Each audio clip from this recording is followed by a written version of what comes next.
Selamat datang di Zahra Movies. Jangan lupa subscribe, like, dan share. Terima kasih.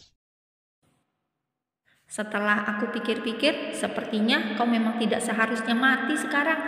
Terlalu indah buatmu bila secepat itu bertemu dengan wanita impianmu, ucap Steve semakin menekan ujung belatinya. Sakit, jangan tanyakan lagi. Namun Hendra masih terus berusaha terlihat tidak kesakitan agar Steve terus menyakitinya dan berujung kematian pada dirinya.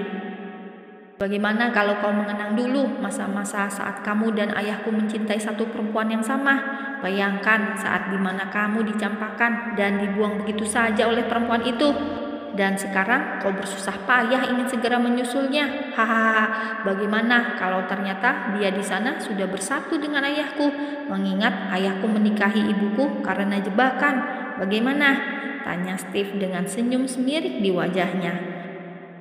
Bajingan, umpat Hendra terus memberontak hingga membuat semua pergelangan tangan dan kakinya semakin terluka parah. Aku berikan sedikit lagi hadiah untukmu, gumam Steve tajam. Ia kembali menusuk ujung belatinya di beberapa bagian sensitif di tubuh Hendra hingga membuat sang empunya terus menjerit kesakitan. Bukankah kau kemarin mau memakan gadis yang sudah kau anggap anakmu sendiri? Bagaimana bila aku beri hukuman karena dia sudah nakal? Tanya Steve menyeringai. Kini ujung belatinya sudah menyentuh ujung milik Hendra dan tak lama kemudian teriakan Hendra sukses menggema di seluruh ruangan itu. Untung saja bangunan itu berada di tengah hutan dan juga ruangan itu kedap suara hingga tidak memungkinkan ada orang luar yang mendengar. Dan di ruangan itu hanya ada mereka bertiga, yakni Steve, Hendra, dan John. John sedari tadi hanya berdiam diri dengan wajah datarnya di pojokan, menyaksikan bagaimana Steve memberikan hukuman untuk Hendra karena sudah menghancurkan keluarganya dan juga anak gadisnya.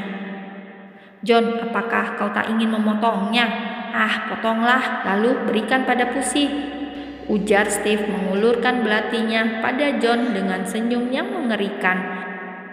John tidak lekas menerimanya. Ia menatap Hendra untuk sesaat, melihat wajah Hendra yang masih merasakan sakit, namun juga sesekali menatapnya dengan penuh kebencian, membuat amarah John kembali memuncak. Dengan cepat, ia pun segera menerima belati dari tangan Steve. Ia lekas membuka celana Hendra dan memberikan pelajaran untuk benda yang sudah hampir merusak gadis suci itu. Setelah melakukan itu, John dan Steve langsung membuang belati itu dan pergi begitu saja dari ruangan Hendra, menyuruh beberapa pengawal untuk mengurusnya. Lalu mereka berdua memutuskan untuk segera pulang kembali ke mansion. John, apakah orang tua Ella masih berada di mansion? Tanya Steve saat mereka sudah berada di dalam mobil. Masih Tuan, karena saya yang menyuruh mereka untuk menginap, untuk menemani Nona Ella agar tidak terus mengkhawatirkan Anda, jawab John sambil menyetir kemudinya. Kedatangan Darto dan Ratih sebenarnya sudah direncanakan dari beberapa hari, namun Steve belum juga menyetujuinya. Steve belum membicarakannya dengan Ella. Dan ia tak ingin membuat Ella terkejut bila belum siap menerima maaf dari orang tuanya. Namun saat ia semalam melihat bagaimana Ella menangis di walk-in closet sambil memegang sebuah foto keluarga, akhirnya Steve mengizinkan Darto dan Ratih untuk datang dengan syarat agar mereka tidak memaksa Ella. Dan setelah siang tadi, ia mendapat kabar bahwa Ella sudah memaafkan orang tuanya. Ia pun merasa lega dan kembali fokus pada Hendra. Setelah selesai mandi dan berganti pakaian, Steve pun langsung menuju tempat tidur dan menghampiri sang istri. Ia meletakkan kepalanya di pangkuan Ella sambil terus menciumi perut istrinya yang kini sudah terlihat besar. Bagaimana perasaanmu? Tanya Steve pelan dan mendongakkan kepalanya. Kini tangannya terulur untuk mengusap wajah Ella dan membelainya dengan lembut. Sudah lebih baik, Tapi aku nggak tahu kenapa rasanya masih ada rasa yang sedikit mengganjal. Tapi aku tidak tahu apa itu, kata Ella begitu lirih. Ia sejak tadi memang sedang memikirkan sesuatu, namun apa itu dirinya juga tidak tahu. Sudahlah, tidak perlu dipikirkan lagi. Bukankah ini keinginan kamu untuk bisa berkumpul kembali dengan keluarga kamu? Iya, tapi setelah aku tahu kenyataan itu, rasanya begitu sakit, Steve. Aku membayangkan bagaimana saat aku berada di posisi ibuku dulu. Saat ia melihat bagaimana orang yang dicintai mengkhianatinya, terlebih orang itu adalah orang terdekatnya. Aku takut, Steve, ucap Ella dengan tubuh yang kembali bergetar. Steve pun segera bangkit merubah posisi dan kini ia memilih untuk memeluk tubuh istrinya, berharap dengan pelukannya Ella bisa lebih tenang. Ella kembali bercerita bagaimana Bu Ratih menceritakan tentang masa lalunya padanya tadi. Ella tidak bisa menyalahkan siapapun karena itu bukan haknya. Ia sadar dan tahu bahwa Bu Ratih dan bapaknya sangat bersalah. Namun Ella juga tidak mau menghakimi mereka. Biar bagaimanapun mereka orang tuanya dan juga mereka sudah mengakui kesalahan mereka dan meminta maaf. Apa kamu mau aku memberikan mereka hukuman? Tawar Steve langsung membuat Ella mendongakkan wajahnya menatap wajah Steve. Tidak, Bu Ratih sudah mendapatkan hukum alam. Ia sudah bertahun-tahun merawat bapakku yang lumpuh karena stroke. Dan juga aku rasa bapak juga sudah mendapatkan hukumannya saat ia sakit. Biarkan mereka tenang di masa tuanya. Dan aku serahkan semua kepada Yang Maha Pencipta. Jangan lagi kamu mengotori tangan kamu untuk menyakiti seseorang. Aku mohon, pinta Ella dengan tatapan begitu sayu. Iya, aku tidak akan melukai siapapun, kata Steve menenangkan hati Ella. Berjanjilah bahwa kamu juga tidak akan meninggalkanku. Berjanjilah bahwa kamu tidak akan seperti bapakku. Hei, jelas saja aku tidak akan seperti bapak kamu. Aku berbeda dengannya. Dan aku tidak akan menyakiti kamu lagi, apalagi meninggalkanmu. Itu mustahil bagiku, kata Steve dan kembali memeluk Ella. Saat keduanya tengah berpelukan, tiba-tiba Steve dikejutkan kembali dengan sesuatu yang bergerak menggelitik perutnya, diiringi dengan suara pekikan Ella yang nampak begitu terkejut. Kenapa? Tanya Steve sedikit panik.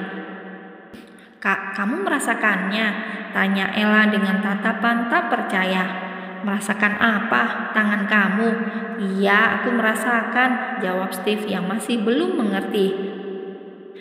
Bukan itu, ini. Ella mengambil tangan Steve, lalu ia letakkan kembali di perutnya yang sudah buncit. Coba panggil dan rasakan. Panggil apa? Siapa? Apa maksud kamu, sayang? Aku tidak mengerti, ungkap Steve yang memang benar-benar bingung dengan maksud istrinya. Merasa kesal, Ella pun akhirnya berkonsentrasi mengajak bayinya berbicara dengan tangan yang masih memegang tangan Steve di perutnya. Hingga beberapa saat kemudian, Steve yang juga merasakan adanya pergerakan di perut Ella ikut memekik karena terkejut. Siang itu Ella sangat merasa bosan berada di dalam mansion seorang diri. Sejak kejadian beberapa waktu yang lalu, Jasmine memutuskan untuk pergi dari mansion. Ia memilih untuk melanjutkan kuliahnya ke luar negeri. Namun meskipun Steve mengizinkannya, ia masih terus memantau pergerakan Jasmine. Kamu mau ikut? Tawar Steve yang hendak kembali ke kantor. Tadi ia sengaja pulang untuk makan siang karena keinginan Ella. Bolehkah? Tanya Ella antusias. Tentu saja, asal kamu senang. Tapi aku juga tidak mau kamu terlalu lelah. Aku tidak lelah, Steve. Ayo kita berangkat. Ella begitu antusias mengikuti Steve ke kantor. Ia sudah sangat bosan terus berada di dalam kurungan istana itu. Kini kehidupan Ella dan Steve sudah dikatakan jauh lebih baik. Semua beban yang pernah Ella rasakan kini seolah lenyap. Beban itu hilang dan tergantikan dengan kenikmatan yang tiada tara. Dirinya tinggal menunggu kelahiran putri pertama mereka. Ya, beberapa waktu lalu, Ella dan Steve sudah melakukan USG dan melihat bahwa anak yang dikandung oleh Ella adalah perempuan. Sejujurnya Steve sedikit kecewa karena ia sangat ingin memiliki anak laki-laki. Namun ia juga tidak terlalu memperlihatkan kekecewaannya. Ia tidak ingin membuat istrinya sedih. Selama di kantor, Ella juga tak banyak melakukan pekerjaan. Ia hanya menonton drama di dalam kamar dan sesekali ia berkeliling untuk melihat-lihat keadaan. Hingga tanpa sengaja ia melihat sesuatu yang membuatnya mengerutkan dahi. Karena penasaran, Ella meminta izin pada John bahwa ia ingin berjalan-jalan seorang diri. Ia ingin mengikuti seseorang yang ia merasa seperti mengenal orang tersebut. John yang mengetahui itu hanya menganggukkan kepalanya. Namun diam-diam ia juga memantau istri dari bosnya agar tidak terjadi hal yang tak diinginkan. "Kok nggak ada?" gumam Ella saat ia merasa sudah kehilangan jejak. "Kenapa dia pergi? Kenapa cepat sekali?" imbuhnya. Ia mengusap perut besarnya, lalu ia berbalik dan hendak kembali ke ruangan Steve. "Apakah mataku sudah rabun? Tapi aku jelas melihatnya. Tapinya di mana? Kenapa aku bisa kehilangan jejaknya?" Ella terus bergumam di sepanjang jalan, masih memikirkan tentang seseorang yang mungkin ia kenal, namun dengan cepat orang itu menghilang. "Sayang, kamu dari mana?" tanya Steve menghampiri Ella yang baru saja keluar dari lift. "Berkeliling, aku ingin melihat sekitar," jawab Ella tersenyum lebar. Lalu ia memeluk lengan Steve dengan begitu sayang, begitupun dengan Steve yang langsung membalasnya. "Ayo kita pulang," ajak Steve hendak kembali masuk ke dalam lift. "Tas aku," kata Ella menghentikan langkahnya. "Sudah dibawa oleh John. Ayo, aku ingin membawamu ke suatu tempat." "Kemana?" "Ada deh." "Steve," rengek Ella memanyunkan bibirnya, membuat Steve langsung terkekeh. Tak sabar, ia pun langsung mengangkat tubuh Ella dan menggendongnya di sepanjang jalan. Meski beberapa kali Ella meminta untuk diturunkan dan ingin berjalan sendiri, namun Steve tidak memperdulikannya. Ia tetap kekeh menggendong Ella, membiarkan seluruh karyawannya menatap ke arah mereka. Bahkan tak sedikit yang memuji perlakuan Steve kepada istrinya. Awalnya semua sangat terkejut, namun semakin lama mereka semakin terbiasa dan kini mereka menyukai sosok Steve yang sekarang. Lebih sering tersenyum dan tertawa, bahkan suaranya juga lebih sering terdengar oleh beberapa karyawan di sana. Karena dulu sosok Steve sama sekali tidak bisa tersentuh, hanya orang-orang tertentu yang bisa mendengar suaranya dan juga untuk tersenyum rasanya seperti mustahil.